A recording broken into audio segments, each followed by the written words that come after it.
May daan na hindi matapos-tapos, tulay na laging sirang bago pa matapos. Pera ng bayan saan napunta? Sa bulsa ng iilan pinagtatawanan ka.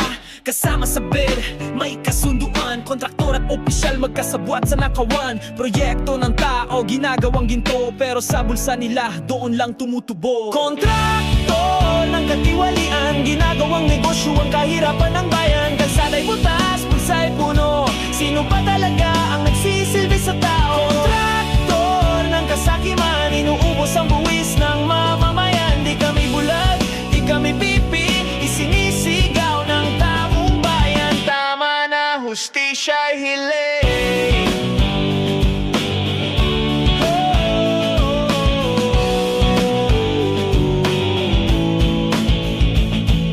Eskwelahan sana, ospital ang kailangan, pero sementadong daan ang paulit-ulit lang. Asphalt na manipis, ulan lang ay wasak, parang dangal ng bayan. Unti-unting kinakain ng bulok na sistema at pakunwaring pangarap. Nakikita ng tao, nararamdaman, walang lihim na di nabubunyag sa bayan. Ng pawis at buwis na dugo ang kapalit. Hindi ninyo pag-aari bayan ng may-ari nito, huwag niyong ipagpalit. Kontraktor ng katiwalian, ginagawang negosyo ang kahirapan